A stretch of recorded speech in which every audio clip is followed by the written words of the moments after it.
సొంత ఇంటి ఆగమనం మాకెంతో సంతోషకరంగా ఉంది సీత. అవును స్వామి. ఇక మన కష్టాలు తీరినట్టే సీత. ఆనందంగా ఉండాల్సిన సమయంలో ఈ విచారమేలా స్వామి? ఏం చెప్పమంటావు Sita? I have one bad news for you. Tension పెట్టకుండా ఆ విషయమేంటో త్వరగా చెప్పండి స్వామి. నువ్వు మళ్ళీ అడవికి వెళ్ళాలి సీత. వాట్? ఎస్, తప్పదు. Nothing doing. It's my order. ఊరికి ఫారెస్ట్ పోనీక ఏమైనా మజాక్ అనుకున్నావా? అలా తిన్నీక దొరకదు, తాగనీక దొరకదు. మొన్ననే ఫ్యామిలీ ప్రాబ్లమ్స్ అని చెప్పి 14 ఏళ్ళు ఎంట తీసుకుపోతుంది. ఇప్పుడు మళ్ళా బొమ్మంటావు, అది కూడా సింగిల్ గా. నేను పంపా. అసలు నా ప్రాబ్లమ్స్ కి ఎండే లేదా? It's my order. Order order అని చెప్పి బోర్డర్ దాటుతున్నా. అయినా ఆడవడం మెసేజ్ పంపితే పంపడమేనా? నేను మళ్ళీ ఆడిపోతే జింకో కనిపిస్తుంది. లొల్లి లొల్లి అయితే చెప్తున్నా. లక్ష్మణ అన్నా, మీ వదినని తీసుకెళ్లి అడవిలో వదిలేసిరా. మరి కారు నీ తీసుకెళ్ళు నాయన.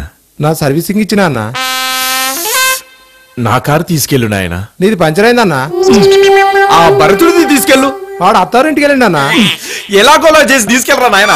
పాటలు పాడతాం, డాన్సులు చేస్తాం, చరిత్రలు చెప్తాం. సార్ మేము మస్తు పాడతాం సార్ పాటలు. వలదు నాయనలారా, వెళ్ళిరండి.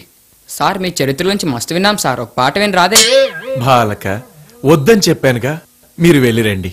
అరే సార్ అట్లనే అంటే నువ్వు తగులుకోరా. ఒరేయ్, సీత అడవి పాలై సానా సిరాగ్గున్నాను. ఇరిటేట్ చేయకండ్రా. సార్ లవకుశుల్లారా,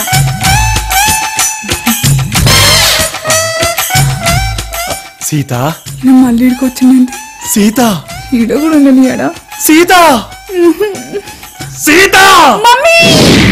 జగదానందకారక జయ జానకి ప్రాణనాయక శుభ